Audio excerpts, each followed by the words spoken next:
guys. Hey. I'm Alicia. I'm Meredith. And this is Summer is Fun, a Summer House podcast, the final episode. Woo! Reunion part 2. Oh there my was God. ups, there was downs, there was sandwiches. We got it all. I just want to let you know, I watched this drunk last night. Oh, that's awesome. I can't wait to see your notes. I don't have notes. Oh, I love that. I love that even better. We're just going to talk about it. You I really have so many thoughts, though, that I'm just screaming at the TV. I took so many notes. It's so fine. Okay. Before we get into it, guys, we have podcasts up our butt. So we have this podcast, which now that Summer House is officially over, we're going to go back and do season 1. It will first be on the Patreon, which we'll get to. And I've never seen season 1. So like, this is going to be fun. This is new for her. I love Summer House, but we're going to go back, do all the seasons, starting with season 1. Obviously it would be weird if we started with like season 1, or sorry. Also we have Vanderpump. It's about the pasta. That's our Vanderpump podcast. Season 9 will be coming out fall. But I think we have seasons 1 and 2 released, and season 3 is in the midst of being released. Yes. So go listen to that. Also, Winter House is coming this summer. That's our podcast. Winter is fun because we're creative and we just change seasons around. So plus we're going to put it on this podcast. Yeah, it'll be on this podcast. So like, don't worry about it, but we're going to introduce it as Winter is Fun, which will be like a fun twist. But, yeah, so look out for that too. So much happening. We can't wait. Okay, first, rate, subscribe, review. We have at least 2 new reviews. Listen, you guys just sent it to me, and my heart is so full. You guys are so freaking nice. Okay, so first one is from Flipper Sippersome. And it is a 5-star review saying, love these ladies and their summer house analysis. Thank you so much, Flipper. That's okay. It doesn't matter. We love you nonetheless. I'm bad at pronouncing everything. Thank you. And then we have another 5-star review from our Miss 21. Titled Summer is Fun. So love the creativity, girlfriend. Mm-hmm. And then or boyfriend, I don't know, or non-binary person. Doesn't matter. Hello. Anyway, they said you have to get the recap with these girls if you watch Summer House. They're the best.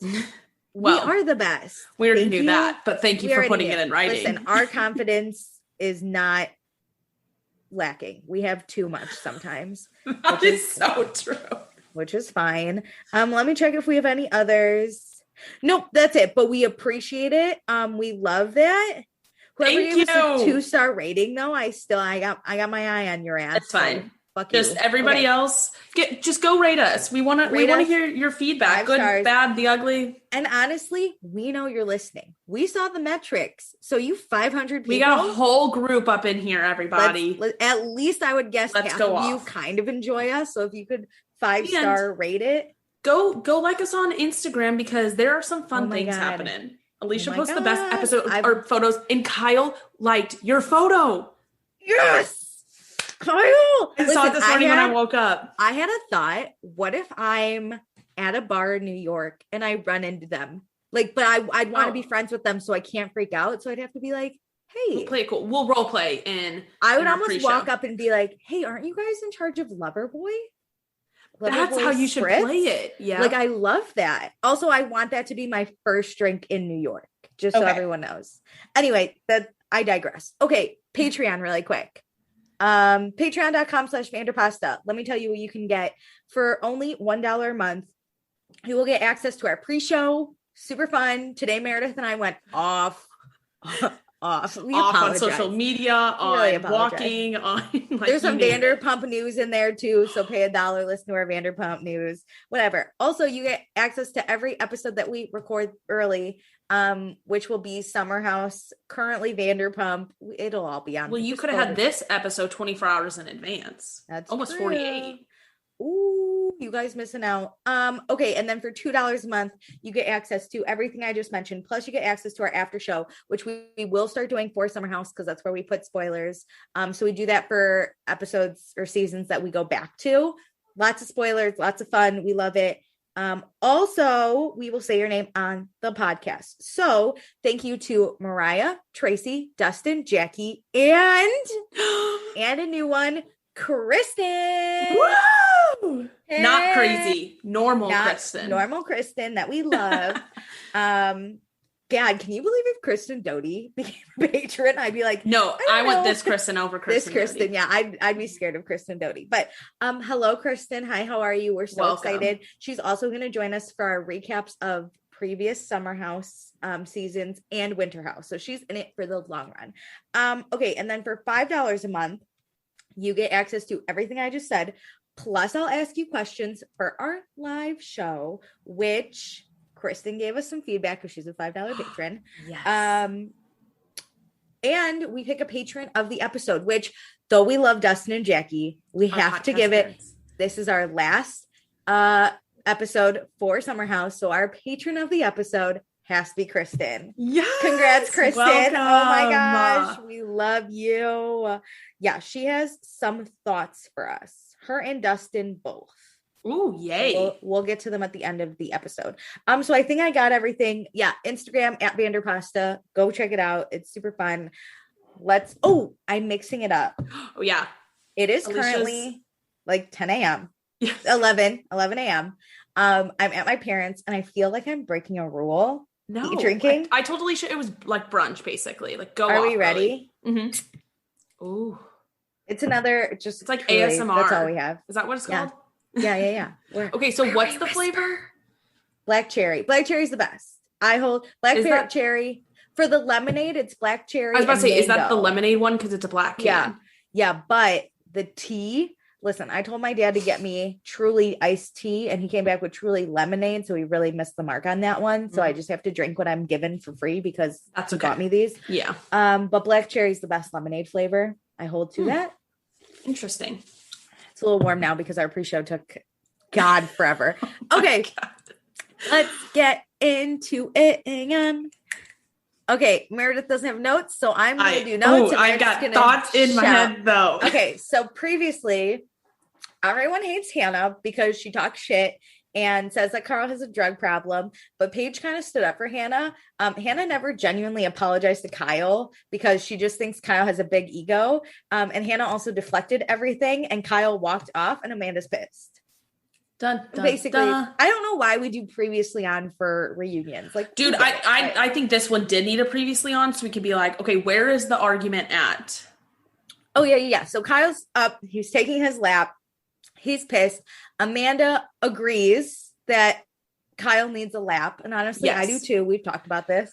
If you're heated, just get out. I think Kyle recognizes he doesn't want to say things or like get into a fight like he has this summer. So walking away is the best situation to calm himself and then come back. I agree. Hannah asked Paige if she's just being crazy, and Paige is like, well, with the Kyle stuff, just like, apologize. And then Hannah interrupts and of course goes like, he's just so mean. And I was like, okay, I really don't think he's that mean. I think he's like abrasive and very like forward.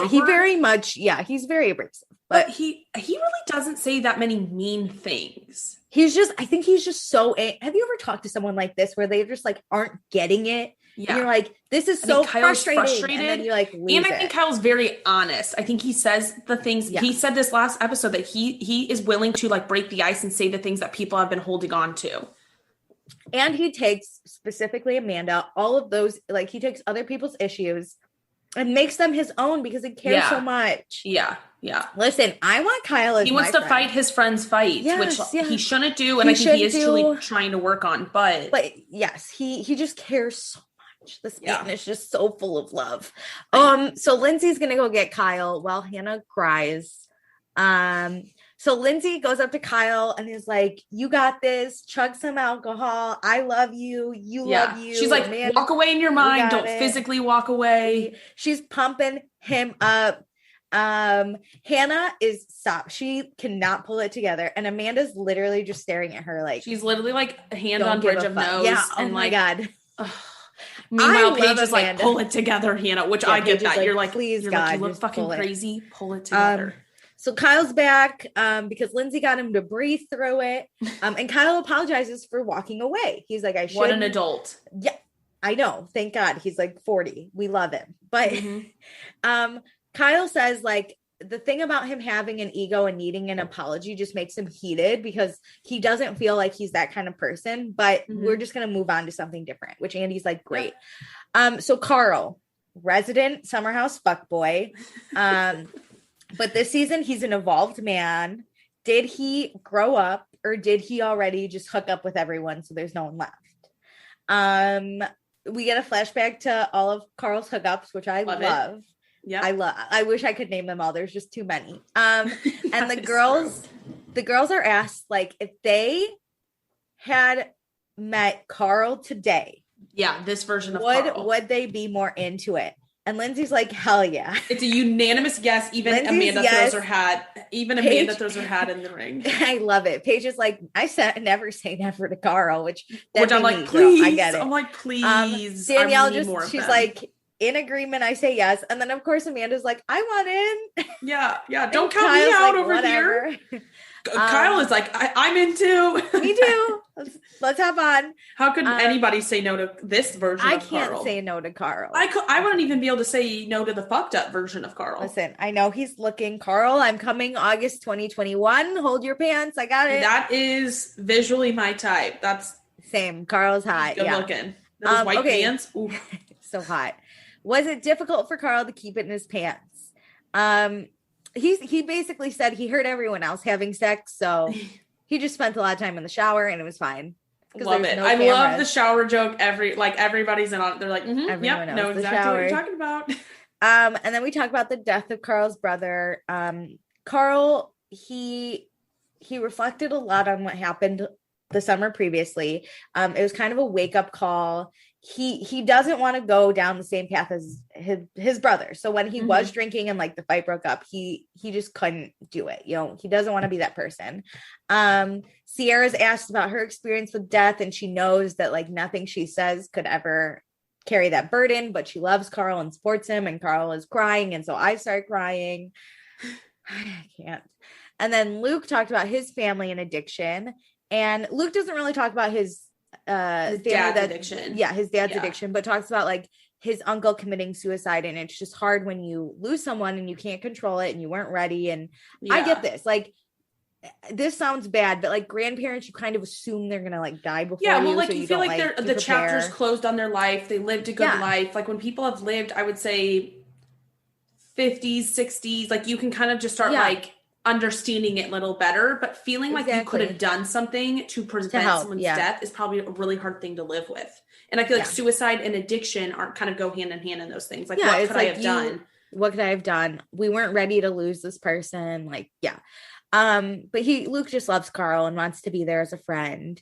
And Lindsay says that Captain Lee from Below Deck went through the same thing with his son, and his son passed away from addiction. And it's just a bravo fan. I didn't know that before watching this episode I knew his son had died from addiction, but I didn't know that Captain Lee reached out. And I really love that because I bet that's, Carl has a difficult relationship with his father. So kind of having kind of a male figure who has gone through this is probably very helpful. And somebody who's years past or like has dealt with this for years, so can probably offer advice. And someone who can like relate exactly to what, like, Luke can say like, I lost my uncle to suicide, but it's not the same thing as addiction. Like, like this is literally like parallel. So I love, and then Carl, oh my God, Carl just gives this, killed it. Carl talks about, he went down a bad path this winter and no one really knew about it because obviously summer house is in the summer. And Kyle was the one that came over and like told Carl that he loved him and he supported him and he was going to be there for him. And Kyle's basically been a brother to Carl and he appreciates the support, and that's what got him through. And Kyle starts crying and Carl's crying and I'm crying and I'm sure you. Oh my God, this is so heartwarming because you think these people since you like watch their lives. It's a reality show, but I feel like nobody from social media could tell that Carl was going through something like this. And I bet his friends had a difficult time fully realizing like the depth of it because Carl did drink this summer. And so I'm guessing he like got into a bad situation with drinking again. So he said a lot of his friends were worried, but with the pandemic, like how much are you seeing people That's what I was thinking. Like, who truly show up and notice that you're hurting and actually show up, not just notice you're hurting, but then go and be there with you to get you out of it. Well, I was thinking a pandemic in winter. Like, Carl could have just been drinking, doing whatever in his apartment, and like no one would have known. No idea. And the fact that Kyle went out in New York winter to Carl just to say, "I love you and I'm here for you." Yeah, we're gonna like that's. Those two, my heart, my whole dark heart. Brothers. I loved them. I know. But Carl's going to therapy. He's 92 days sober. You know, Amanda goes sober because sober. He said he wasn't drinking this summer, but like he obviously dabbled a little bit and was doing the water drinking mix. But clearly, it seems like Carl is completely done drinking. Yeah. Demi Lovato does like a California sober, so. That's what Carl was kind of doing a little bit, like a New York sober. New York sober. A Hampton sober. Just a Hampton sober, but no, sober. Carl to me is the best story arc from like my favorite thing is he says telling my friends I'm not drinking gives me so much power. Like he makes it a very positive thing. Yeah, because it was not like losing something, he's getting himself back. He works for an alcohol company. So they were like, is that hard to like sell alcohol when you're not drinking? And I guess Lindsay says she's worked in hospitality for years. A lot of people don't drink. And Lindsay does not support any judgment people are going to have on Carl selling alcohol without drinking. 10 out of 10. Because the thing is, if he's never drank, I feel like it'd be difficult to work for an alcohol brand if you've been like sober your whole life because you've never tasted the product. You know, like there's different things you probably can't speak to, but he has been on this, and he probably like when new products are coming out does take a sip. He'll take like a sip and then he's like, that's it. Drinking. No. I love it. Kyle says this is the first summer everyone's gotten to know Carl the way Kyle and Amanda have, which I love I love a good third wheel. I myself am a good third wheel. I love that Carl's third wheeling this awesome relationship because I don't even know who the third wheel is here. Like it could be like Amanda's the third wheel or Kyle's the third wheel. Okay. I have two friends in Chicago and this is exactly how my relationship is with them. And they're about to get married just like Kyle and Amanda are. And when you can have an individual relationship with the two people without them being a couple and you don't feel uncomfortable, you just know that they're a great couple then, like they clearly fit well. They don't have to be all over each other or it's not just like about them. Like they're just truly good friends. And that means like the couple is like truly good friends with each other too. Like I love the new like what do they call it? What do Lindsay, Danielle, and Carl call themselves? The Tres Amigos. Well, we have a new Tres Amigos. Ooh, suck it. Actually, so because I'm on Instagram and I creep on other Bravo people, there's like a fun foursome. It's Lindsay, Carl, Danielle, Robert. Those four hang out. And we'll get to that. But I see them all like pictures all the time. And I'm always like, this is a cute, where's Kyle and Amanda? Which they all actually did go out recently, including Kyle and Amanda, which I was like, I really like this. Kyle and Amanda are just on a different level. Like they don't seem to be like the hardcore partiers They anymore. have 7 puppies, so they're like busy right now. Okay, yeah. We have a group with the OGs too, which mounted. It was like Kyle, Lindsay, and Carl, just like a big old when hug. They hug each other. Like cute little OGs. Yeah. I do love Lindsay's support of Carl. I think she's a really good friend. She is. Lindsay's, and she says this, I think at some point she's very loyal to a fault. But like to the point that if someone even looks at Danielle and was like, I don't like you, that's when Lindsay's like, I think she's still pretty loyal to Steven because like, look how, like, she doesn't say much about Steven. Like, she says, like, you know what? I think our personalities just don't match. Like, she doesn't really, like, bash him, and she really could. She calls him a loser, and that's it, which I was like, yeah. But can we talk about my favorite fight of the season? The pub crawl fight? Yes. Okay. Yes. For everyone who didn't know, this is the fight where Carl got drunk, confronted Luke. Kyle was confused as can be for most of it, and then got catching flies with his mouth open. Gets involved, to which Luke then yells at him, leaves. Kyle's screaming at him while Amanda's trying to hold his boxers. So we see Kyle's butt a little bit, and then Luke leaves, gets mad outside, comes back in and yells, you know what? I don't like you. To which sets Kyle off, and then Lindsay body slams Kyle. So it's a fun And my favorite, though, is Amanda dragging Kyle by this and shorts. She's laughing. She's like actually laughing while doing it. I think she's laughing because it's like he's fully dragging her with. And she just can't stop laughing. I just love Luke. You know what? I don't it's the finger point for me. And the slow, I don't like you. Kyle's like, well, now we must. Boys are dumb. The gauntlet is thrown down. Let's go. Dumb. And really quick, Andy does give a shout out to Lindsay for body slamming. Amazing. To which Kyle's like, it was like a truck. And Hannah was like, I was concerned for Kyle. Like, damn. Yeah, we were all like, oh, I didn't know it happened. But when I didn't notice it until the next episode they showed it. When Lindsay was talking about her ROTC. So, yeah, whatever. It all started with Sierra and her boundaries, but it's fine. So Andy asked why Sierra didn't step in, and I get Sierra on this. She's like, "Why the fuck would I?" This went to another level. Especially like, her. She's like a stick. Tiny. Lindsay, on the other hand, Lindsay will step the fuck in. No, listen, Sierra's no ROTC grad. No. She's just a nurse. Come on, Lindsay though. Lindsay created Sandwichgate and tackled a grown man who's raging at that point. Amazing. Okay, so this 9 p.m. rule, let's discuss. Lindsay gives it till midnight.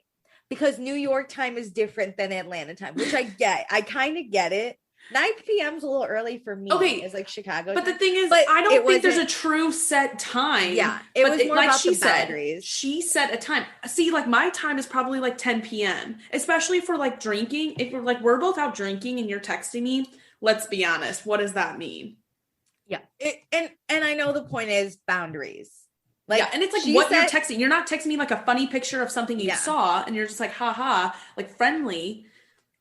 Yeah. So Sierra's point was, I set a boundary and he didn't respect it, which I get. I totally get that. I'm big on boundaries. Yeah. If I set a boundary, you got to respect it. And Hannah, of course, chimes in and says, like, Luke was texting me goodnight too, which is true. We saw it. But then Lindsay, of course, is like, he's texting me too because we're friends. I'm like, Lindsay, can you not understand how that's different? Like, what? But Sierra's that trying to be like, makes like that, her saying that, I'm like, okay, you're kind of opening yourself up to more being ridiculed, speculation about you and Luke hooking up, to be honest. Yeah, 100%. Because if you're like, oh yeah, me too, I'm in this trio, and it's like, okay, well, he's hooked up with those two. Where do you fall into this? And I super felt bad for Sierra because she's basically like, well, there was mixed signals with Luke and me because he wanted something and I didn't. And Lindsay's, of course, like, there's no mixed signals. You know what he wants. And she's like, yeah, but he wasn't respecting that I didn't want that. There were mixed signals because remember so he did want something, but whenever she brought up the 9 p.m. text, he was like, we're friends. Yeah, and she was like, okay. But so that's not friendly to her. I'm confused now. Are we friends or do you want something? 100%. I don't necessarily think there were mixed signals on what they wanted, but I think Sierra set a boundary. He didn't respect it. That's it. He's at fault. Actually, no. I think Luke is the king of mixed signals. He just doesn't. I think he plays it chill. He can't tell if he wants to be friends or if he wants something more. You're confused. Because then he'll text you at 10 and you're like, hey man, I said don't text me. And he's like, but we're friends. And you're like, well, you said you wanted something more. So yeah, okay. Actually, I do see that. You're right. Whatever. But yeah, we talk about the Luke situation. It just festered and boiled over. So Kyle says that with the fight, he was just trying to help Luke because Carl and Kyle have been through it and they're not the poster child for how to treat women. To which then Hannah decides she has a cough. Okay. I do think this was a poor timed cough, but like, I think she truly did have to cough. But if I was in this situation, I would be like, hold that choking it down. Same. Girl, listen, we've all been in that situation where we've had a cough, especially in COVID. You've practiced holding that I shit have swallowed coughs like no other. You don't have to actually cough. Just wait for one other person to say something. So then you could be like, sorry. Like, and if you are going to cough, you literally then need to exaggerate it and have a full freaking coughing attack. Yeah. You can't just do one. Yeah. You need that. And it was right after Kyle goes, we're not the poster child for how to treat women. Yeah. And then she's like, sorry, which Danielle goes, are you fucking kidding me? me? I was like, Woo. And Hannah's like, what's your problem? And she's like, I got a lot of problems. Yeah. I was like, thank you, Danielle. But I'm just saying, I think the cough was real. I think, timed perfectly. You can choke it down. Like, I blame Hannah. She kind of knew what she was doing, and then she wanted to play it off as like it was a real cough, which it was. But yes, I think she was like, "What?" Also, here's Kyle owning his shit, right? He's genuinely being vulnerable. Like, I have not treated women correctly, like owning it, and she's still gonna like interrupt that with a cough, which looks like she's making fun of it. So of course Danielle's gonna. You know what? Danielle was not putting up with her bullshit. Danielle blacked Hannah. I love it. And here's the thing. Again, if it was truly an accident, she'd be like, "Oh my god, I'm so sorry." What you would do is you'd be like, "I'm so sorry." I'm so sorry. That wasn't necessary. Like, can I have some water? That's what you do. You're like, "Can I have some water?" Like, I'm so sorry. Truly, or you hide it. You have to hide. You could be like, or something like, or make it a burp or some shit. You burp all the time. I can't. Okay. Okay. So during the pub crawl, Carl displayed behavior that was, and I quote, conduct unbecoming of an Amish man. And Carl's like, favorite Amish man. That was so funny. Was it Lancaster, Pennsylvania? Yes. That's the Amish. Yep. I think that's where. Do you remember that show Breaking Amish? I think that's where it was. Why else would I know? Love that show. That was awesome. Man, I wish that was one season so we could one season wonder that. We should just do the first season because I didn't watch anything past that. But yeah, okay. So Carl said he was mixing drinks. It wasn't great. And then, if we remember correctly, which they show, after the fight, Carl goes to his room pissed, and Danielle goes in there and goes, "Hey man, if you need a water or a hand job, let me know. I'll do it." I love her. I love. Like, what a great friend. Job. You know, to settle you down. How can I settle you down? A hand job?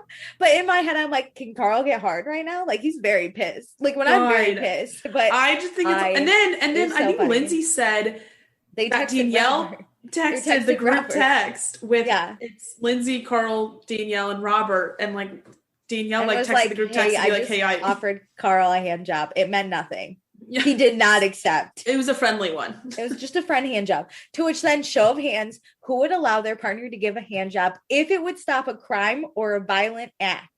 Kyle raises his hand. Lindsay, Hannah, Sierra definitely wants a glove though. She's like, if there's a glove involved. Paige is Amanda, my favorite is Amanda looks at Kyle and goes, "You would allow me to give a hand job?" Like, Kyle didn't get it. And Kyle's like, "Yeah, you give it," right? Like, Amanda's I think he thought it meant to him, not to someone else. No, I think Amanda thought he thought that, but Kyle knew. Kyle's like, "Yeah, get the hand job." The fuck?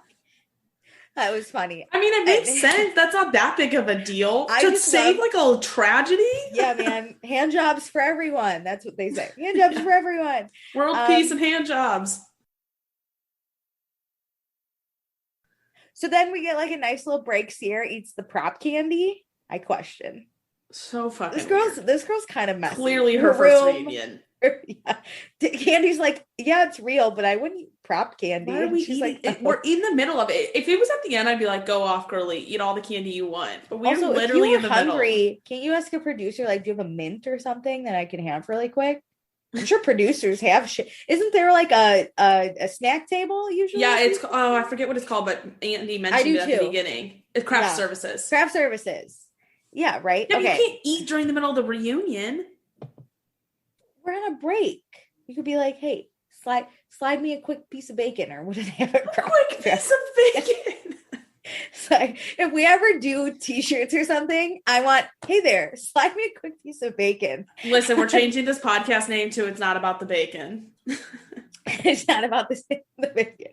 Oh, I wish it was sandwich. Okay, got it. Whatever. It doesn't matter. It was about the sandwich. It was about the sandwich. I'm just saying. Okay. It was. Speaking of Sandwich Gate, after Sandwich Gate, we got PowerPoint Gate. just Lordy, so many gates. If we all remember correctly, what's his name? Steven sent a PowerPoint. Robert would never. Steven, though, sent Lindsay a PowerPoint of their relationship. Oh, because first we go through all the relationships, like there were tons of relationships happening, which the Danielle and Robert one made me smile a lot. Okay. And then Amanda, okay, this is how it went. Robert and Danielle become a couple, and Amanda comes over hammered. Hey, what's going on here? And of course, the awkward, I'm his girlfriend. Yeah, okay. First, we talk about Robert and Danielle. They're living together as of 5 months ago. Wow. That's She's amazing. eating good. Robert ends up hanging out with the crew without Danielle sometimes. I'm sure Danielle's I'm just going to say, when they talked about Robert getting to know the group and Des didn't, this is what they mean. This is what happens. You need to form individual relationships. Yeah. Danielle works all the time. Robert's a chef. He works different hours. Lindsay never works, it seems like. And, the rest is each their History. own. And she says he's the one. If we get a Bravo wedding of Danielle and Robert, I'll die. Okay, my question is, do you think I'll be able to go to the wedding? Yes. No. Sorry. Do you think he's showing up to Winter House? Because isn't she on Winter House? I think she is on Winter House. She was one of those characters that like randomly showed up in that 2-second trailer where we. But I don't think was she called out by name? I think so. I think it said Danielle, and I was like, I don't know for sure. We'll check. And then, do you think he will be on the next season of Summer House? Like he'll come? Yes. Especially because it's just weekends. Like I think he had a good. Well, weekends he's a chef, so he might not. I don't know. He would have to come for like one weekend, though. One weekend. I think he genuinely doesn't care about being on the show, but if it's important to Danielle, he'll do it. But like Perry wouldn't come. No. Robert will suck it up and come. I also think like if Danielle was like, can you come for a weekend? He would come. I think he wouldn't reschedule his shit for it like all summer, but I think for a weekend he'd like put it aside. He would plan for one weekend to show up. Yes. And I think when we go back to normal stuff and they go back to the city, we'll see him and Danielle hanging out. Like when Danielle, it's like Tuesday and Danielle's like, hey babe, we'll see Robert. Like, it's like, hey, those two, and then Carl and Lindsay go get dinner. Or they'll go to his restaurant and it'll be like, oh, it's fun. There's Robert. You need to find out which restaurant he worked at. I'm going to do a full background check on this dude just to find everything out. Okay. Paige and Perry. They broke up. Andy's not even surprised because Paige forgot Perry existed for 90% of the show. That makes me kind of sad.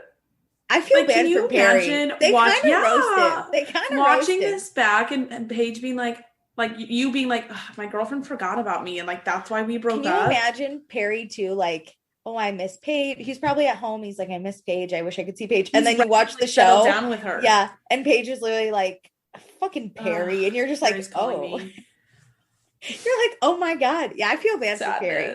But Paige basically says in the house, Amanda realized that like there was something in her gut telling her no. And Amanda knew that Paige was unsure for a while.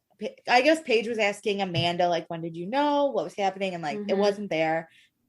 So now we get to the star, Lindsay and Steven. They ultimately broke up. It's 100% for good. He ran away numerous times after the show. Which I'm like, Steven, come on. I didn't expect anything less though. Like I know, but and then I'm also like, he's like 25, so like he doesn't fucking want this. Yeah, she just said it, and I was like, yeah.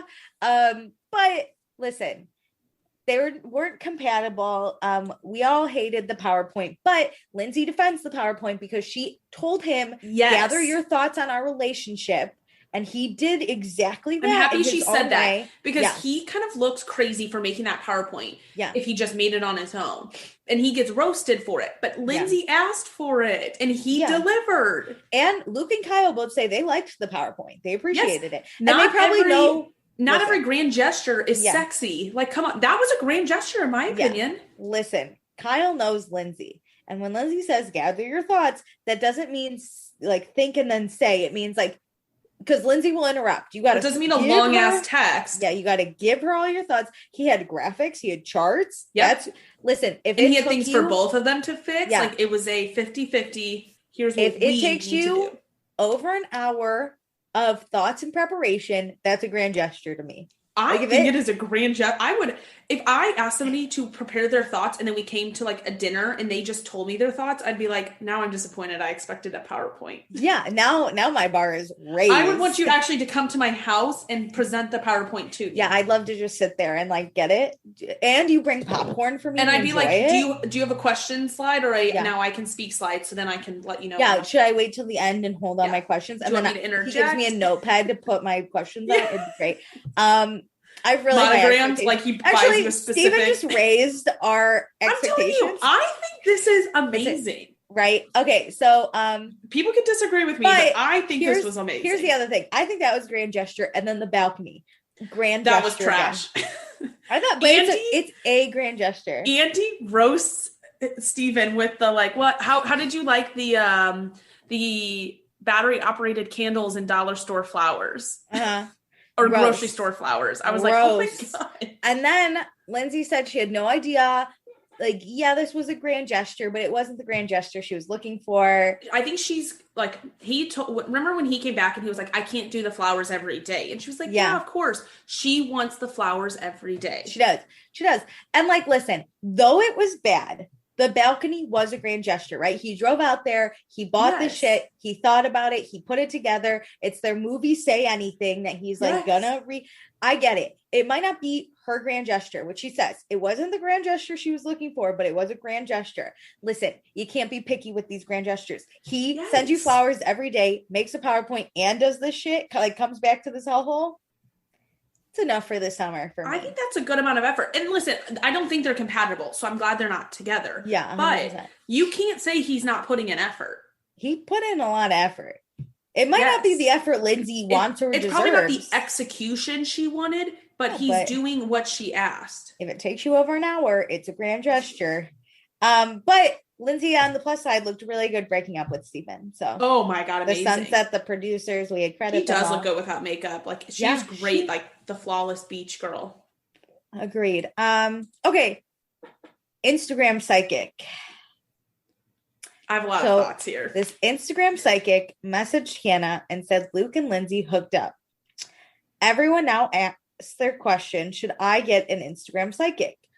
Yes. I would answer this, yes, definitely. But I also don't believe, like, if a psychic's like, hey, your life's trash, I'd probably be like, yeah. Or if they like, hey, your life's going to end up great. Yeah, whatever. Like, here's the thing. Grain of salt. I think going to a psychic is just like an experience. It's fun. It's like a little water park. You know, it's just for shits and gigs. But I'm really into astrology now. I like have learned so much stuff. Your ass was trashing it a few years I know. ago. I don't like the generic, like, here's your like, I'm a Cancer sign. Here's your thing. But I find it really interesting with like the charts, like what people say it means. I find it fascinating, the study of astrology.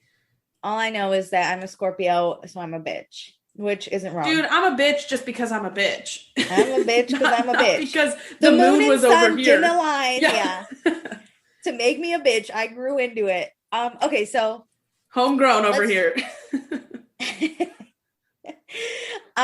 Okay, so this psychic, right? Yes. Okay. She messages Hannah tells her all this shit.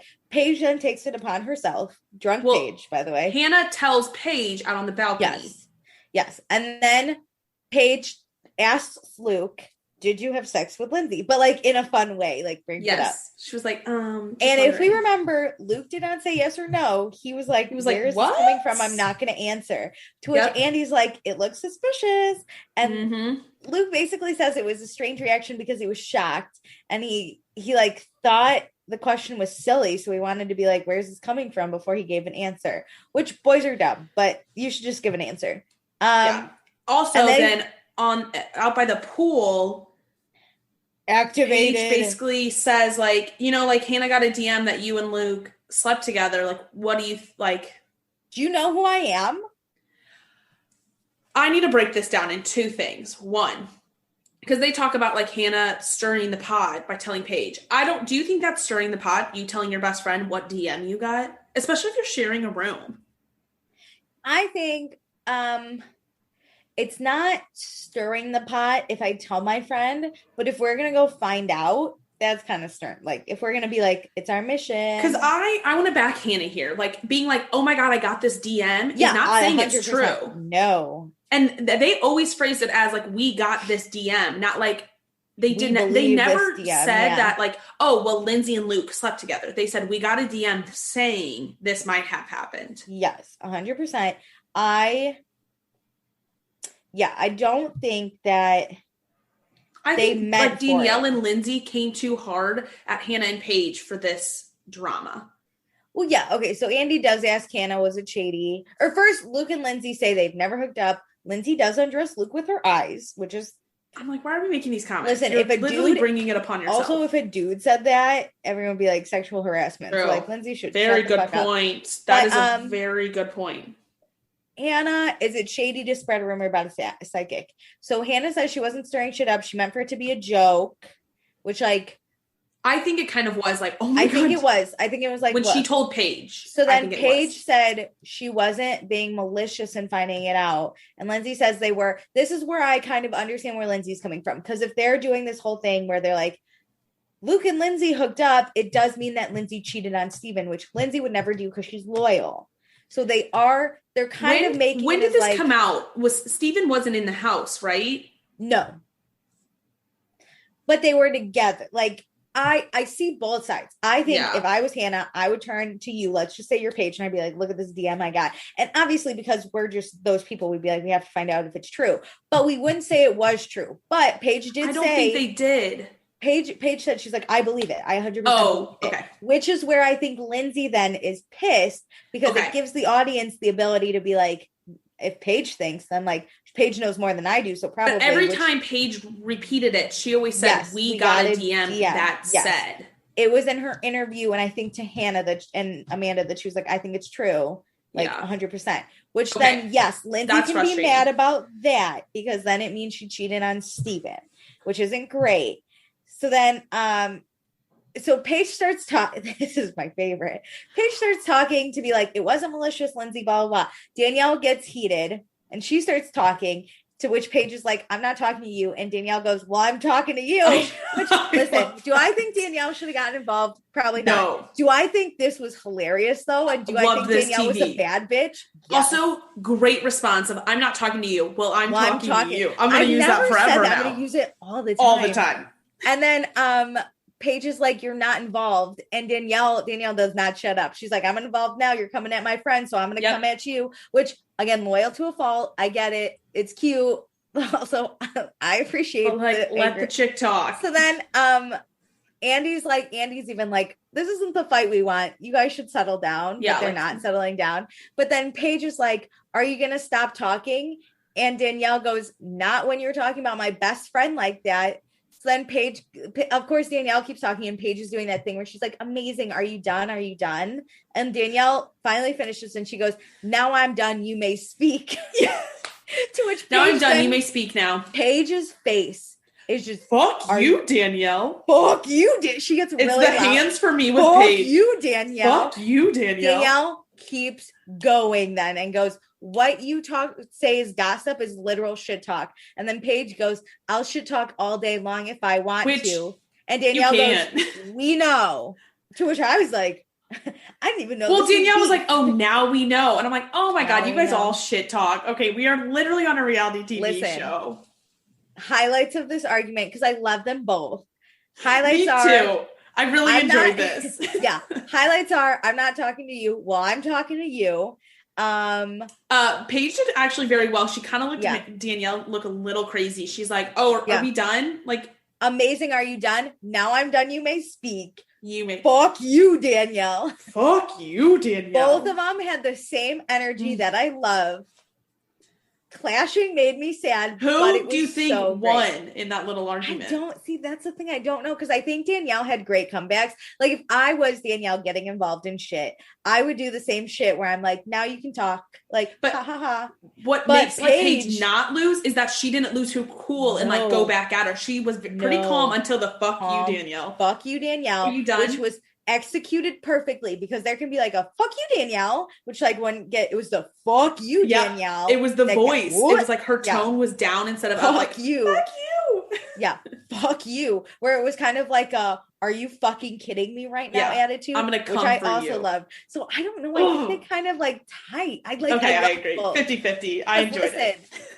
I'm going to use 2 parts of this in my everyday thing is I'm talking to you and fuck you. Those 2. So they each won in my book. It was great. It was awesome. So Lindsay finally is like, we have to ask about do you know who the fuck I am? Because I hate it. And Lindsay says she meant it is more of like, do you know I'm like this loyal person, so I'd never do that. Which, okay, makes sense. Now, after the fact, I see where she's coming from, but Lindsay pulls this type of shit all the time. Yeah. Another great thing is Amanda stepping in. Yeah, we know. You're Lindsay fucking Hubbard. Sit down. Yes. Sit down. But it came across as bad. And she said, this is where she goes, even if I'm dating a loser, I won't cheat on him. And I was like, Lindsay plays it well. She's like, I know that was bad. I meant it like this. It looked bad. Listen, I might be dating a loser. I still won't cheat. And it's like, great. I love it. So now, do you believe they slept together or not? Where do you stand? I don't care. I just don't care. I kind of just hope they did for themselves.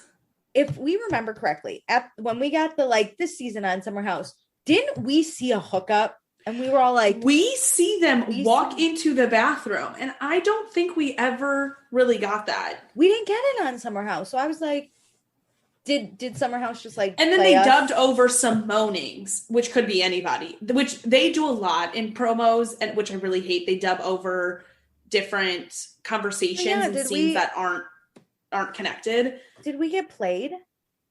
Kind of. Honestly, listen. Which I'm fine. If I have to answer, do I think they hooked up? Not really. Like I could believe a makeout. Yeah, I think like a drunken makeout, a little bit of touching more than sleeping together. Do I care? Not really. At this point, like fucking. I feel like Lindsay falls very fast for people, so I feel like if they slept together, she would have fallen. Been interested. That's what. Yes. That's what gets me is that like they weren't. They. I really believe a drunken hookup happened though, and I think Luke knows well enough, like. Man, if Hannah was crazy, Lindsay's tenfold on that one. So I think Luke just wants to I don't have time for a PowerPoint. I got to make my jewelry. So I got ring sizes to deal with. So I don't think so. Okay, Hannah and Des. Congrats to 6 months of engagement after 6 months. Haha. Andy's digging. Yeah. So what really like brought Hannah to Des is like she met him a couple times. He didn't want to play games. Like he was so real, whatever. Which I see this. I see this. Yeah. There's a 15-year age difference. She recommends going for guys in their 40s. I'm out. No, thank you. Not for me, but I'm not there yet. I'm not there yet. Sierra never thought that Des was a rebound from Luke, but this is when Amanda thinks a lot of relationships are rebounds because Kyle's kind of a rebound. I agree. And I think most relationships end up being rebounds. But here's the problem with us is we don't need a rebound, so we're just never going to get in a relationship. Sadness. Okay, whatever. Lindsay rebounded from what's his face? Carl to Steven. So Sierra loves Des. She was a lot of the time part of their phone conversations, not the sex ones, but the other ones. I did not like that Sierra got this question because she didn't know Luke and Hannah together. Yeah. And she didn't know anything before. Agreed. So like when Sierra walks into the house, she only knows everything moving forward. Yes. So Sierra says by week, I don't know, a few days in that Hannah is FaceTiming Des. So Sierra doesn't know anything outside of Hannah and Des. Outside of a little bit of Luke and Hannah drama. I just didn't like that she was asked this. I completely agree. But Paige thinks Hannah and Des are great together. They complement each other's weirdness. That's 100%. Fine. Luke says as long as Hannah's happy, he's not bothered. Great. Love it. Kyle says that Hannah smiling was a change of pace in the house and he loved it. I think that was a really sweet comment. That was nice. So we have to bring up Des and Kyle look identical. They're different people, but they have great jawlines. The best. They do. These two, I can't get over it. The best. And Kyle says he doesn't think Hannah wants to bang him, but like it's funny. Okay, let's talk about the time. I'm happy Hannah can take this in stride. Yes, thank God. Can you imagine if she's like, I don't want to bang Kyle and like made it a big fucking thing. Okay, so let's talk about the timeline. We've discussed it. We're not going to go into it too much, but Des and Hannah met before filming. July 11th. 2020. Great. She started filming. He basically said, see you in 7 weeks. They then started talking more seriously. He came to visit. Now they're engaged. Great. People thought Hannah was obsessed with Luke. So and why? Andy says, I mean, you were. He goes, it seemed like it. And Luke goes, I thought so. I was like, me too. And she's like, I really wasn't. And he was like, Andy was like, I mean, you kind of were. Yeah. So then Luke, of course, has to make a fucking comment and goes, thanks for dragging me through the mud. And Lindsay. He's like, if this is truly the timeline, then thanks for dragging me through the mud, kind of for no reason. And Lindsay just wants to acknowledge that, like, leading people to believe that Luke was leaving her on when she had something going on with someone else is kind of shade. She basically made people think one thing, but didn't give them the full context of her own scenario, as if she was sitting there waiting for him. And she wasn't. And I get it. Yes, that was the issue. Luke did lead her on, but she wasn't sitting there waiting for him. No, she had backups. And she said, like, she was single. She talked to so many guys, but she was excited to see Luke. Like, this was just one potential. But if it didn't work out, Hannah's not going to die. We all watched this season. We were like, fuck, Hannah's going to die. She made it seem like, she made it she was going to die. Yeah. If she didn't get the love back. Mm-hmm.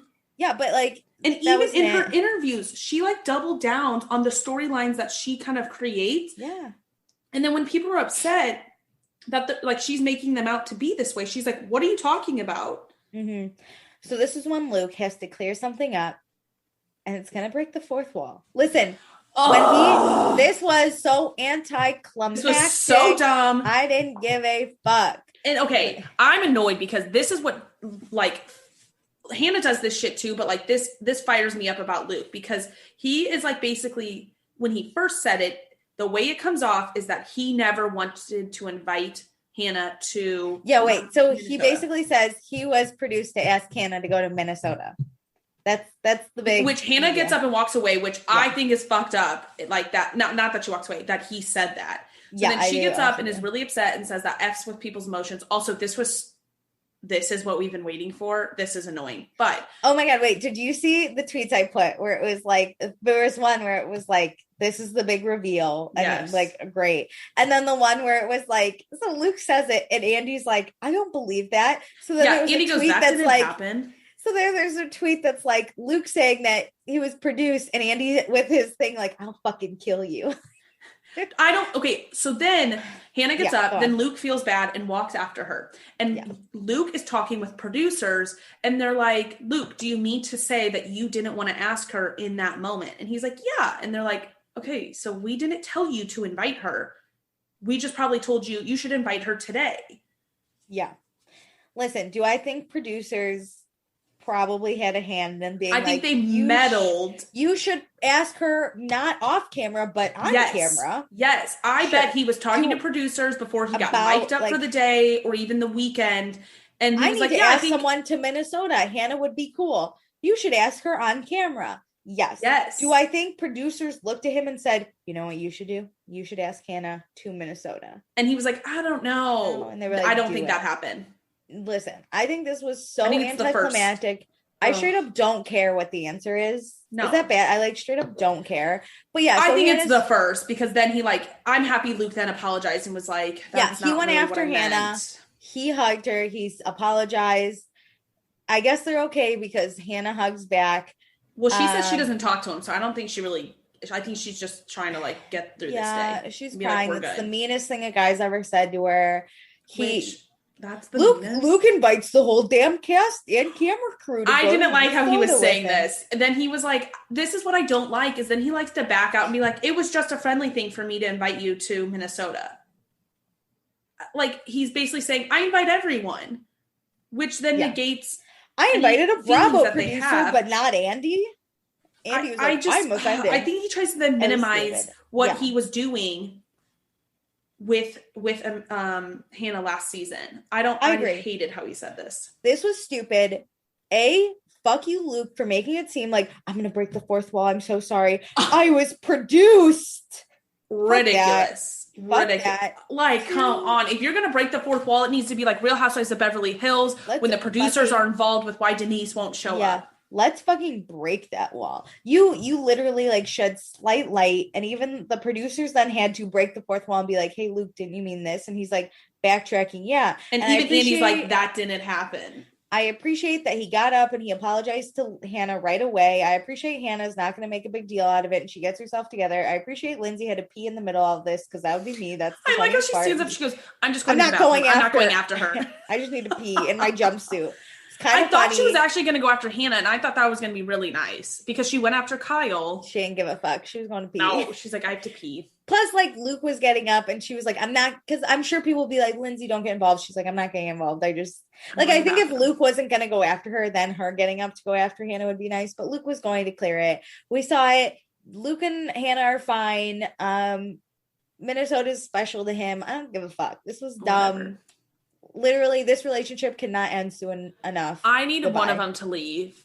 I hope it's Hannah, but if Hannah's back, I need Luke to leave. No, I'm sorry. I can't deal with these two. I know, Hannah's, just saying. Yeah. I'm just saying, if they hadn't already, I would need Luke to leave if Hannah wasn't. Also, I'm over this. Luke is such good friends with Kyle and Carl. Yeah, but he doesn't like to be on the show. That's the problem. At least Hannah I feel like Hannah will kind of play the game and like be a part of this stuff. Luke does not want to. No, that's the issue with Luke is he's always like, I like to deal with my issues, not on camera. That's great. You're on a don't be on a fucking reality TV show. Like, sorry. I don't care. This is what you signed up for. Okay, let's talk about bathroom gate. We have another gate. Bathroom gate. Andy asks Hannah if the decision to have sex in the bathroom was an act of passion or spite. And Hannah jokes, which I don't love, that the line between passion and spite is thin and everyone cringes. Everyone's like, oh, nope, no, it's not. No, it's not. And Hannah says, yeah, it was disrespectful. But she says it with a smile. Stupid. Yeah, we were just being stupid. She says it with a smile and a tone that she is like, you can tell she doesn't take it seriously. She doesn't care. To which Amanda says, if Hannah, and I agree with this, if Hannah had told Amanda right away, like, hey, I had sex in your bathroom, just so you know, Hannah would have been like, ew, that's gross. But the fact that Hannah on camera is shown being like, keep it a secret, don't tell them, laughs behind your back, makes it a joke.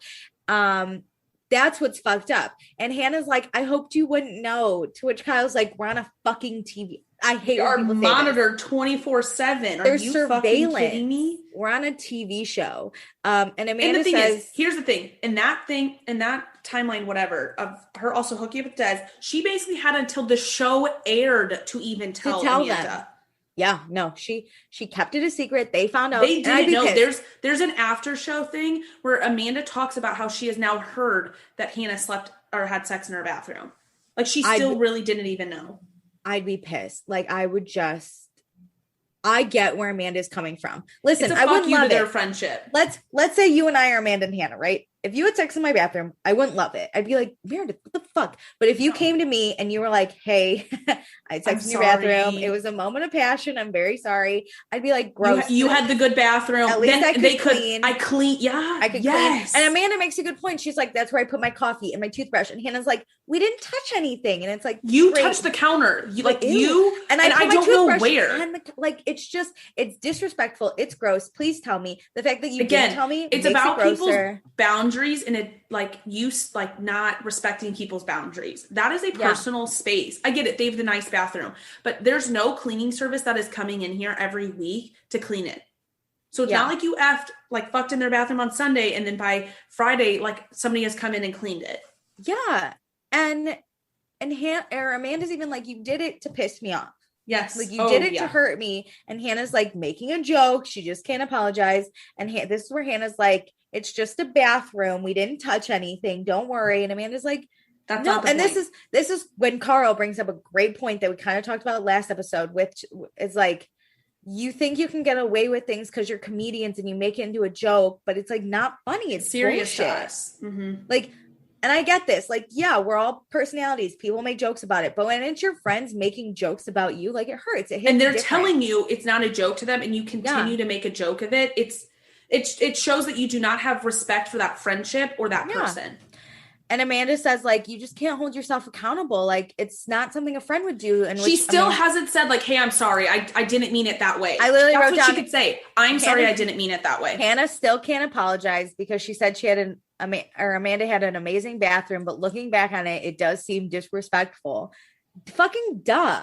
Fucking here's the thing. duh. There still isn't an I'm sorry in there. It's because you had a nice bathroom. Like, she's deflecting the blame onto them having a better bathroom. It's their fault because they had the better room. No, it's your fault because you made the choice to come into someone's room without them knowing and have sex in their bathroom. Which already would kind of piss me off. Like, we're all living in a house together. There needs to be some sort of like boundaries. And obviously there's kind of unspoken especially when they're not there. It's not like you're like, hey, can I go use your bathroom?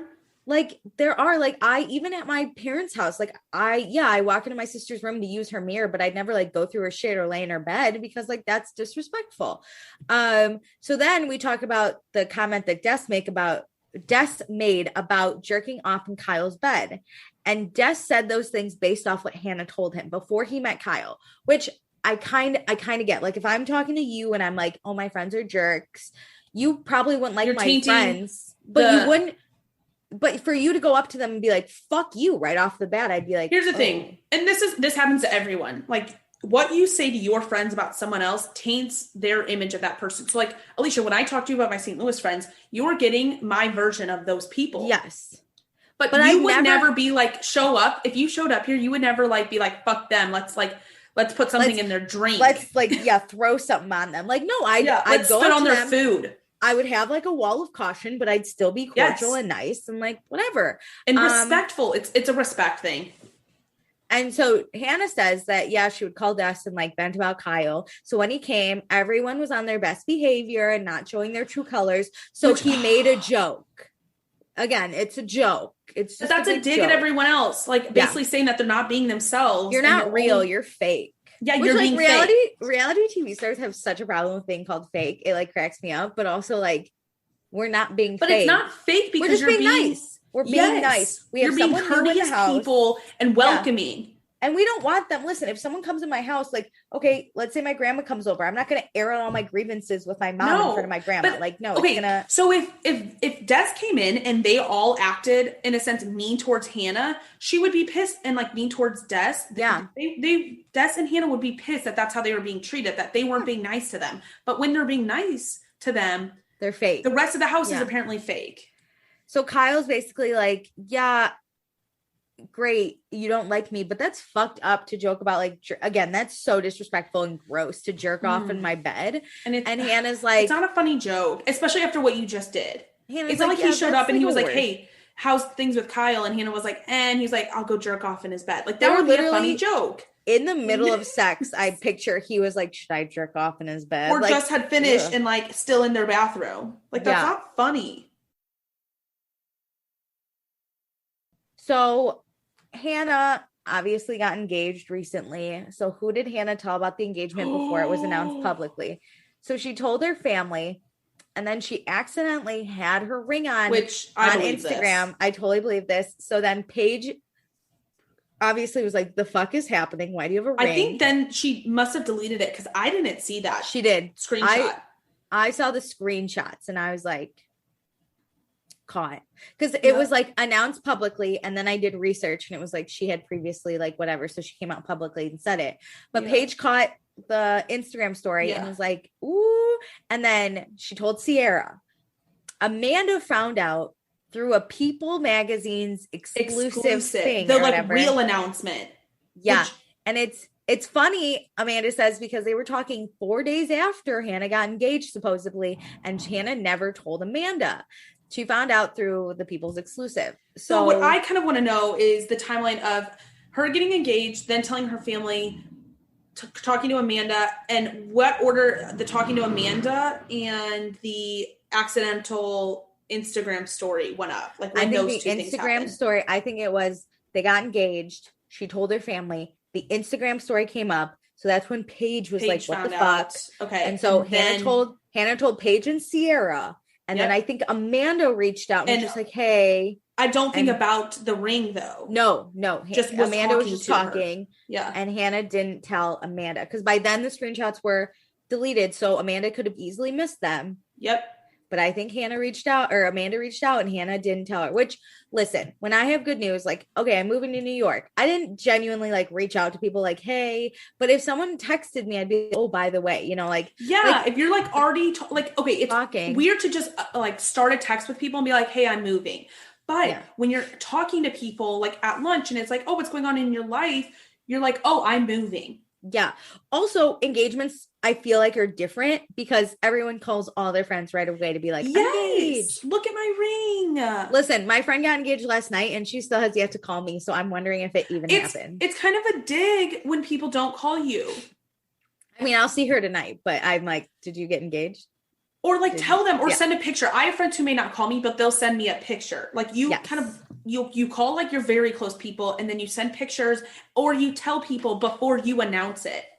Yeah, 100%. 100%. So, if you're supposed to be these best friends, she should have at least texted her. This is where Andy is like, what about your guys' friendship? And Amanda goes, what friendship? Mm-hmm. Like straight up, like what? Because also then they say that when the People exclusive came out, Amanda called Hannah. Hannah didn't answer and never called her back. Yeah. Oh, that was it. Amanda called Hannah. Hannah said, hey, I'm at the DMV. I'm busy. Can't call you back.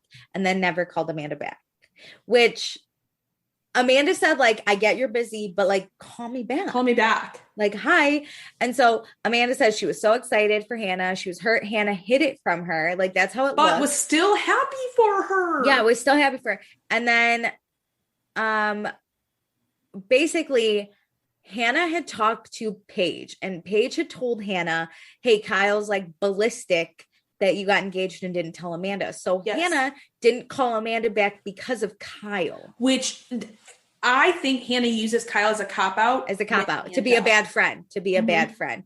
Also, because again, she's deflecting. It's Kyle's fault that she didn't call back. Why don't you say like, hey, let's go for a walk. I would like to talk when like you're like, so we can talk separately from away from Kyle. Yeah. Mm-hmm. Also, why would Paige be like, Paige is stirring the pot. Kyle's ballistic because you got engaged. That word choice I don't like. Yeah. Ballistic. So then Kyle's I would be stressed too. If I'm Hannah, if I heard that from my friend, I would be stressed to be on the phone with Amanda if Kyle is with her. I would.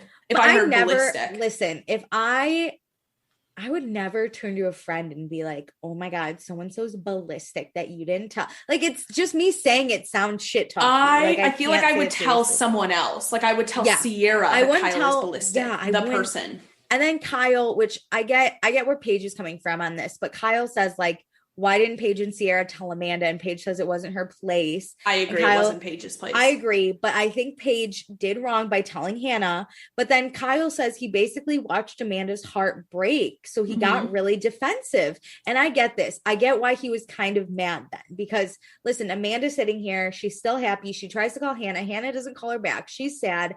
And like to be your fiance watching that, I'd be like, I'm fucking sad for you. And Kyle does kind of overly get involved in things. So you can imagine his emotions in this too. Yes. So then Kyle has a Google alert set up with his name. Of course, I would too if I was famous. Oh, I would if I was famous. Because think about all the bad things that could come out. Yeah. So Kyle has a Google alert set up and he got one that says that he was the only one who didn't congratulate Hannah. And Andy's like, Hannah, why'd you say that in an interview? And Hannah's like, people asked if Kyle congratulated me. And I said, no. And Kyle's like, because I didn't know. This is what I want to talk about. Hannah literally just said she only told Sierra and Paige from the cast. So how can people congratulate you if they didn't even know? Also, what? I'm going to read a People's exclusive and then text you on the side and be like, hey, saw People's exclusive. Congrats. Yeah. That sounds weird. I would do that for a friend that's not really my friend. But if we're working together, I'd be like. Or you come in a link to Instagram. You're like, congrats. Yes. But of course, I'm not going to reach out to you separately on your People's exclusive magazine. Exactly. Especially when you won't call my fiance back. Yeah. She's trying to call and congratulate you. If my fiance is calling you to try and congratulate you, to which she'd put on speaker, I'd be like, congrats, Hannah. But I'm not going to go out of my way to then congratulate you. I'm They're like, not fuck friends. you. They're already not friends. You're saying my fiance is your friend. That's our only tie. Over. Yeah, fuck. I'm not going to congratulate you. But I'm not going to like come out and be like, fuck them. Like Kyle is just like staying in the background and you're the one pulling it out that he's not congratulating you. And I want to know, did Carl congratulate you? Did Lindsay congratulate you? Did Luke congratulate you? Did Danielle's probably like, I fucking didn't. Why is Kyle always the one who's like made out to be the bad guy and the one called out for all this? Especially because Kyle and Hannah were not friends. Yes. Listen, Hannah can sit here. Hannah can sit here and be like, me and Carl are friends. Carl didn't congratulate because I didn't tell him. But like, you and Kyle are friends. That I don't expect anyone who's not my friend to congratulate me on anything. Especially like all of my friends, like boyfriends or fiancés or husbands. I'm not. Well, if I ever get engaged, I am not expecting those guys to. I'm not going to call my friend's fiance and be like, "Hey, I got engaged. No, congratulate me." Yeah, it would be I call my friend, and then my friend's fiance really quick does like, "Oh, hey, congrats." Did Perry text you? Like, yeah, did Perry text you? Honestly, Steven, did you get something from Stravy? Did Robert like? Did Robert congratulate you? Robert, that's basically what Kyle is. Except Robert still has no idea. Like, yeah. What the fuck? So then Kyle's like, okay, but my point is still you made Amanda find out online. And Hannah's like, yeah, but you were mean, Kyle. And Kyle walks off again because Hannah calls him a fake friend. No, he walks up to them so he can talk to them directly. He like goes down off stage and is like over there holding his phone. And Paige, finally, Andy's like, hey, Paige, can you give us an opinion? Because you're really like here. And Paige goes, I think it was fucked up for Hannah not to tell Amanda, but it's not my place to tell. Because Kyle's talking directly to Paige at this point. Like, stop fucking sticking up for her. And Kyle's like, yeah, Hannah's a fake ass friend. She's a fake friend to Amanda. Here's you where all have to be ready. I spent a lot of time thinking about Paige because I'm in a situation right now where I feel like I am Amanda. I have a friend like Paige, like who's basically the Paige in the situation, trying to be in the middle, and then a friend like Hannah. And riding the middle of two friends that are not in a good place, I think is a very difficult position to be in. Yeah. However, I feel like it's not Paige's responsibility to tell Amanda at all. However, it is Paige's responsibility to tell Hannah that's fucked up that she's doing that to her friend. I agree. I think then tell Amanda later, like, listen, I it wasn't my place to tell you. Yeah, like have a separate conversation with Amanda, but I told her to tell you. I had your back in that situation. Paige just can't sit there and be like, I think it's fucked up, but not say anything. And I get. I don't think Paige is telling Hannah like to tell Amanda. Yeah. And I don't think Paige is a good friend for Amanda then. I get Paige doesn't want to be Hannah's mom, but when you have a friend who's constantly screwing over your other friend, you got to step in for your other friend to be when it comes to stuff be a good Amanda, friend. She needs to. Like if Hannah's screwing over Lindsay, Paige can be like, whatever, I don't agree. I'm not close with Lindsay. But you're literally, you love both of them. You have to kind of be like, hey. You have to have that other person's back in those conversations. Yeah. You don't have to like literally go at him, but it's like one comment. It's, I think you should tell Amanda. I think you should tell.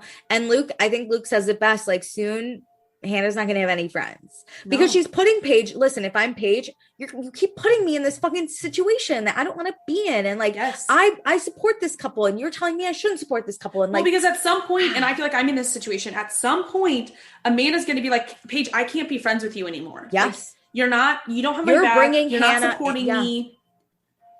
You're like, I have to be tied to a toxic person. Yeah. That was a lot of tweets is that like Sierra and Paige are enablers to Hannah's behavior. Like they're not telling her she's wrong. And again, I get it. You don't want to tell your friends you're wrong, but at some point, if it impacts your other friend that you love, that's the thing. Like you're risking your friendship with the rest of this cast, and you have to accept that. If you want to do that with Hannah, that's fine, but you're risking your other friendships. And there are consequences for actions. And like people aren't being petty. That's not petty to be like, I can't be a part of this anymore. That's boundaries. Yeah. So like people are going to have to start setting boundaries with Paige and Sierra because they can't handle like Hannah. They need to remove Hannah outside of their life. I wouldn't be surprised if Amanda was like, listen, I love you, but you can't be in my close inner circle. Cause like, I can't deal with this and anymore. I get it. Paige and Hannah have a whole business together. Like we can't break that off, but then that's going to be Paige or Amanda being like, listen, I know I asked you to be a bridesmaid, but like you have never had my back on this. Either you defend me and have my back or I can't have you as my close circle. Yeah. So Andy does ask Paige, like, how's it like to navigate whatever? And Paige says it's hard. So she stays quiet.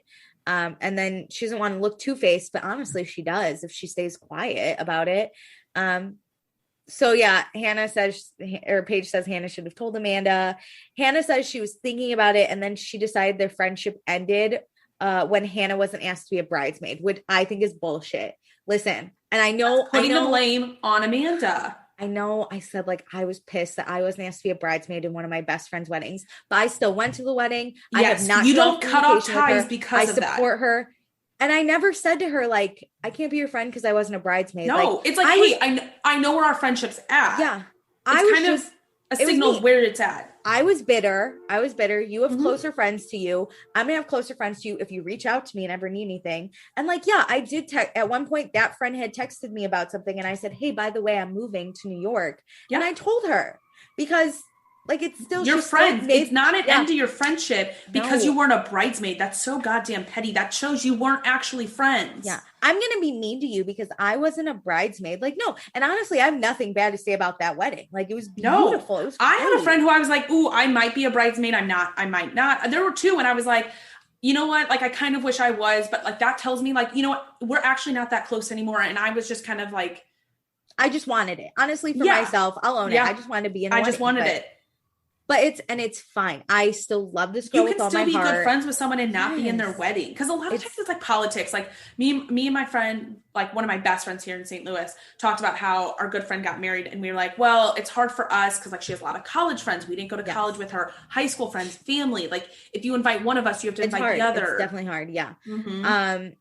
Also, it's not like listen, I understand why Amanda did not ask Hannah. You don't like my fiance. Let's start right there. So no, I'm not gonna, because a bridal party is the, quote unquote, traditionally the one that's going to support this relationship and make it work no matter what. Mm-hmm.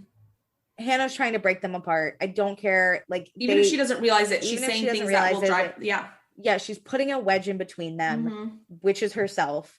So yeah, you can't be in the wedding. Plus, Kyle kind of has to approve everyone in the wedding too, right? Like, these are my bridesmaids. If my future husband didn't like someone, like that's something you have to respect. Yeah. And if you think about on the season, Amanda and Paige constantly were sitting talking alone. Hannah and Amanda never sat and talked alone unless they were trying to clear up a fight. Anytime they talked, it was with Paige or Sierra. Yeah, and Amanda's literally like, you fucked at my countertop. You basically fucked on your chances to be in my bridal party. We all have different levels of friendships. And there's a lot of, I feel like people we are all friends with because of social situations. Yeah. It's like our friendship isn't standalone. It's like Amanda and Hannah's friendship is because of this summer house group. And that's okay. There's a lot of friendships like that. But they weren't the people who are going to go and sit and get coffee together and talk about things like if they were having issues in in like Amanda's relationship, or if her parents were having trouble, or like they're not the supportive friends like that. And that's okay. That's okay. You just have to know what type of friends you are. Honestly, I think this is one of the more real, like weddings. Like I know we get a ton of like Bravo weddings on Vanderpump and the whole cast is in the wedding party, which I'm always like, do you have no other, like really? Yeah. But this is one of the more real ones where it's like, look, we're like, Carl's in the wedding and Luke's not. And like, that's fine. Luke's, it's fine. And like, I'm sure the whole cast will be invited to the wedding, but it'll be fine. Not Hannah anymore. Do you think we're going to get the wedding on next season? Like, do you think they're going to be filming by Maybe. June? I can't tell if like Kyle and Amanda want to keep it private or like because Summer House is cool because they still have an outside life outside of this show. So I don't know if it'll be broadcasted. We'll see. I wonder if, I bet it wouldn't it be a whole episode. I bet they would do like, there's one camera who like catches, or like they use the wedding photography footage where it's like, we got married. Here's pictures and fun things. And 100%. So this is when Paige finally fucking tells Hannah to apologize. And and Andy's like, why'd you tell Hannah to apologize? And Paige is like, Hannah's not like articulate with how she feels. And it's gotten to a place where if Hannah would just apologize, like it would be fine. She just can't own up to it. And Lindsay believes Hannah has remorse, but doesn't know how to say it. So this is where Hannah finally says she showed up tonight and she really wanted to get to the bottom of this and wanting to be friends with Kyle and Amanda. And Carl's like, this is where Carl has had enough. He's basically like, I don't believe you. Danielle agrees. Danielle on Carl's couch. Carl says like, really? And that's how you've been treating them? You came here to resolve things and look at everything you've said. He basically says, no one believes you. No one believes anything you said. You're honest. Crying. You're crying over here and you say you want peace, but like, if you mean it, you're going to fight for it. You should fight for this relationship. If you claim these are your friends, fucking fight for them once in a while. Yes. And so Hannah's just like, everyone finds negatives in me and everyone thinks I'm a bad person. And everybody's been coming at me all season. She finally apologizes. She says her issue is she holds grudges and she can't release the things in her head. So when she sees Kyle, she sees a guy who's trying to take her down and destroy her, which I think is dramatic. But Carl's finally thank God. I get that. I can understand that. Like I can see her side now, like where she's coming from when this all goes down. Yes. And Carl's like, this is the realest thing you've said all day. Thank God, fucking thank you. Because I do believe she probably came and was like, I want to put this to bed. But her actions aren't lining up with that. She keeps digging at people and doubling down on things. So it's like, you need to go and change your behaviors in order to get the result you're saying you want. And here's my issue. And I know we talk about this with cheating and like whatever, but if you can't move on, this isn't a friendship you need. And it sounds like she has trouble. Like she said, she holds grudge. She has trouble moving on. So that's something she needs to work on. That's not Kyle's fault because you can't move on. No. So stop making it his fault. And maybe like, I don't know. She goes like, I always talk about therapy. Go to therapy. I think you need to go to therapy and work on that because that is something you need to work on. Because there's always going to be people you don't get along with. And then if you keep holding grudges, you're just going to keep passing on relationships. The only thing you can control is how you react to stuff. Yes. So can Amanda be friends with Hannah if Hannah can't be friends with Kyle? And Amanda's basically like, honestly, no, like I'm done. I'm kind of done with this whole thing. And I get that. Like, this is a boundary Amanda's setting. Like, I can't do this. Hannah looks out for Hannah. She says, I can't continue down this path. Like this, this isn't working. I think everybody knows this season ain't working. I like what Amanda says. We're like, Hannah looks out for Hannah, so I need to look out for myself. Yep. Which I agree. 100%. And Hannah, I think people need to do that more often. I have a really hard time. Like I feel like a lot of people feel the pressures of like what other people want. Like Amanda clearly really cares about people, and it's hard to put yourself first in what you need versus what friendship you feel like you still want. And I think Amanda felt a lot of pressure because Paige and Hannah are best friends and she's friends with Paige. So like, I feel like I need to be friends with Hannah, but like sometimes you just don't have to do that. There are consequences to setting boundaries, and some of them are consequences you have to deal with, and it's very difficult. So if Amanda is setting a boundary with Hannah, that means she will have to distance herself slightly from Paige. Yeah. The degree will be determined, but removing Hannah from her life removes some of Paige. And honestly, I don't mean to make this podcast longer, but I have a friend, right? One of my best friends in the world. She's friends with someone I have never gotten along with. We didn't get along in college, and we'd always get in fights and it was bad. But we kind of put the boundary up. We're like, we're not going to keep in touch after college. But now when we're together, it's fine because we just talk about like really surface level. Like we don't depend on each other. We talk about our mutual friend. And you don't hang out with her when she like the girl who's hanging out with the girl you don't like. She's like, hey, she didn't get mad at me for not telling her I'm moving, but she's like, I heard you're moving to New York. That's great. Like, congrats, you get a job. And it's very surface level. I was like, congrats on your engagement. Yes. She didn't tell me she got engaged. No ill will because a friendship needs to change based on like the life honestly, you guys are both I like her a lot better now. Well, whatever. Hannah apologizes. Amanda just says, okay. Because I don't think Amanda needs to apologize. Amanda's kind of like, no, great. She doesn't. But the kind of came off a little like, I loved it. Okay. Like, whatever. I mean, hey, listen, no, Amanda needs to be that person right now. Boundaries. No hate on it. I was just like, just an okay. I loved it. Not even like a thank you. Good. Thank you. Okay. So we're going to close with some gratitude. Kyle is thankful for Sharks, friends, and family in that order.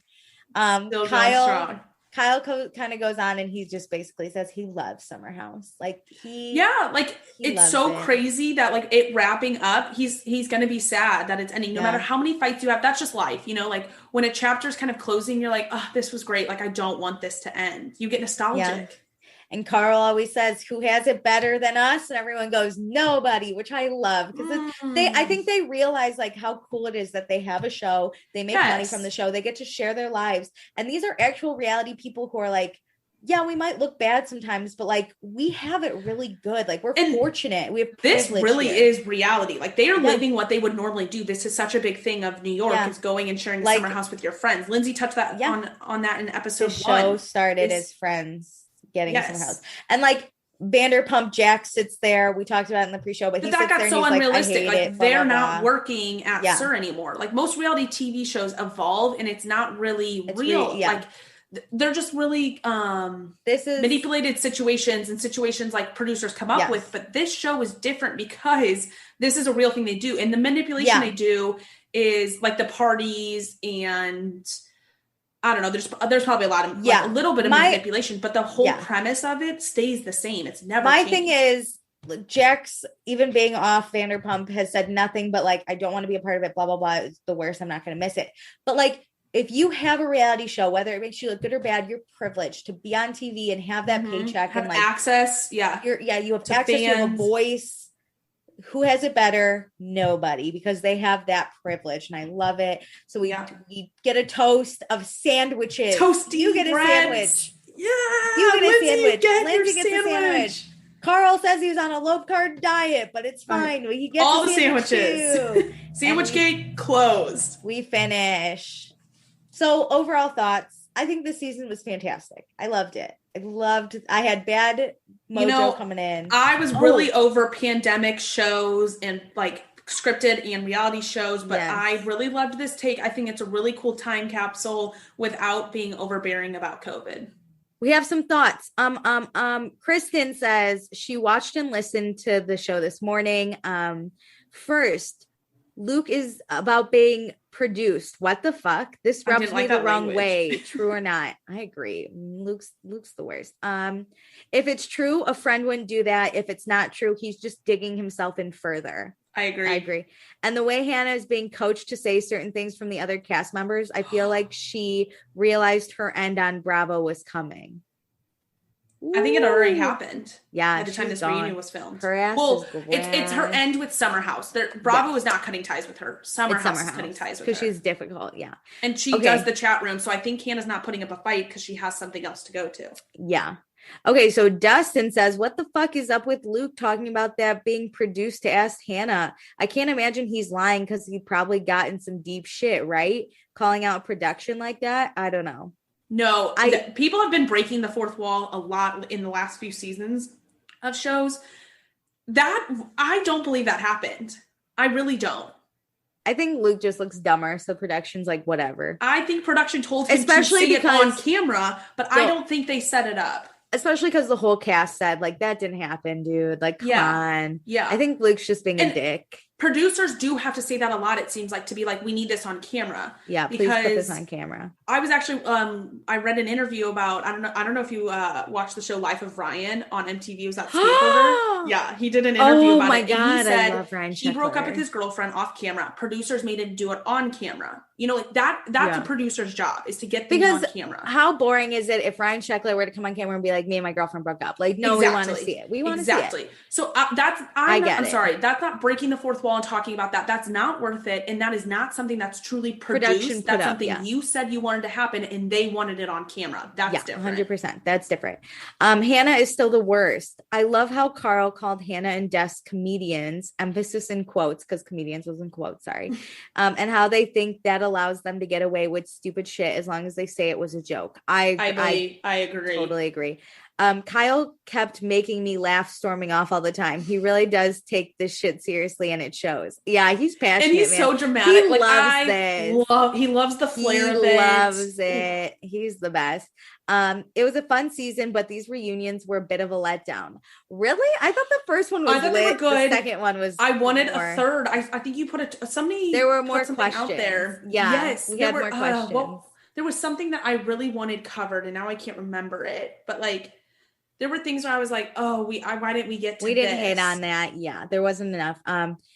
There were too much looking at footage and not enough calling people out. I agree. That's why we needed a third. I wanted 2 hours of people screaming at each other, and unfortunately, that's not what you got. I don't like when people all scream at each other. No, that was rough. That Vanderpump, Like I liked like the Paige and Danielle fight where it lasted like 30 seconds. I enjoyed it. You get the job of the screening, and then Andy's like, let's shut this down. The first one, we all attacked Hannah, and then we were done. But it was productive because Andy was like, give concrete examples of what she's doing. I feel like the conversation flowed without it being out of control. Andy loses control of the Vanderpump reunions. I'm going to say it. That's why muting on Zoom's the best for Vanderpump. They can only do muted or like they Zoom can only do reunions. Zoom, and I think Summer House can go in person. That's what I want. He ends with looking forward to Winter House and going back to watch seasons 1 through 4 with Jackie this summer. Yeah. Oh, Dustin, you haven't watched those ones? Yes. No, they're going back to watch it with us. But has he? I want to know if he's seen 1 through 4 or if he just started with 5. Oh, I'm sure that they've watched, but he says he's going to go back to watch them. But cool.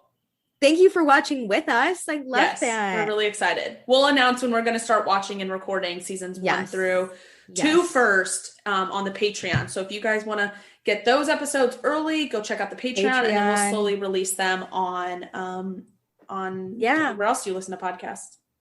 Listen, this was a fun season. I really hated on it at first. It was a good time though. I don't think Summer House has had like a genuine bad season. I think they're all pretty awesome. And you know what? I feel like we need to go sip on some Loverboy by a fire. I feel like I'm gonna put a picture on let's just Instagram. Meet in the middle of Illinois and we'll just drink. when I move to New York, I'm gonna post a picture. I'm gonna take a picture of myself drinking Loverboy. I'm gonna post it on the Instagram and be like, officially, that's the first drink I want. You know Everyone's what? Gonna be like, let's go to drinks. And be like, maybe the next Summer House live season probably can't make it happen for Winter House, but Summer House live season, I'll fly out to New York. Come to New York, and we can. I hope I meet Kyle and Amanda, and I'm able to go to Danielle's wedding to wrap her. We'll go to the Hamptons and we'll record from there. I've said I want a Summer House with my friends. I'll be the friend of. I'll fly in every weekend.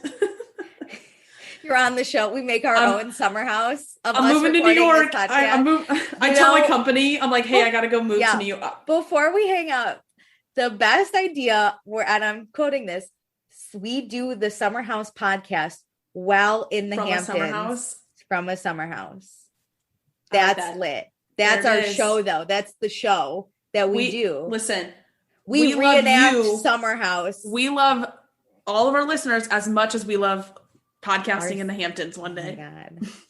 I love it.